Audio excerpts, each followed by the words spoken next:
Assalamu alaikum, ravi de revenir vers vous pour une nouvelle vidéo. Donc aujourd'hui, je vais vous proposer une soupe aux fruits de mer.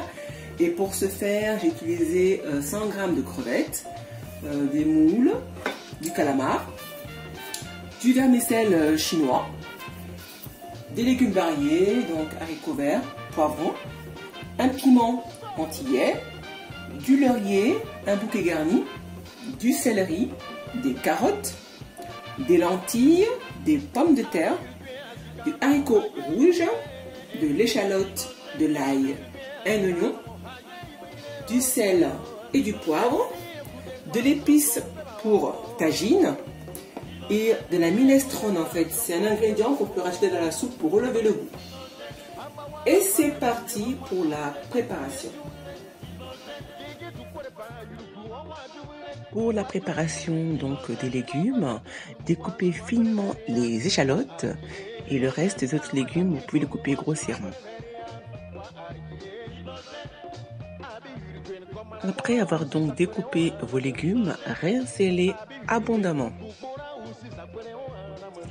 Pour la cuisson donc de votre soupe, utilisez une marmite assez grande. Moi j'ai pris une cocotte parce que c'est un ustensile qui permet à l'ensemble de vos légumes de cuire vraiment tranquillement et de garder toutes ses saveurs.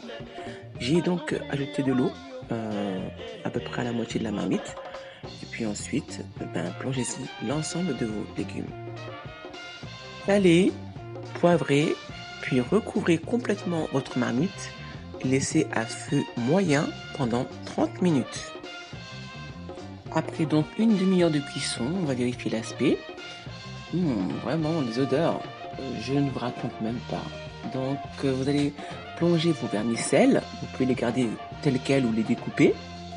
Puis mettre l'ensemble des épices. Alors les épices, il est préférable de les mettre vraiment en milieu de la cuisson pour garder toute la saveur.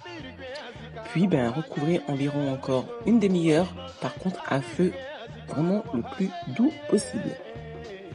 Après une demi-heure donc de cuisson, on va procéder au mixage des légumes, parce qu'en principe les légumes sont à ce stade-là cuits.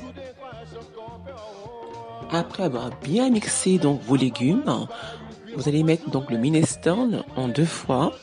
Mélangez bien pour vous assurer qu'il n'y ait pas donc de grumeaux. Laissez porter à ébullition environ 2 à 3 minutes. Puis mettez-y les crevettes et en dernier lieu votre piment. Laissez l'ensemble cuire environ 15 minutes. Puis servez.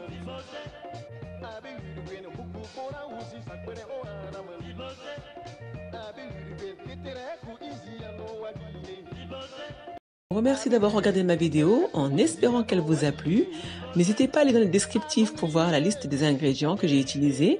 Et je vous dis à très bientôt pour une prochaine recette.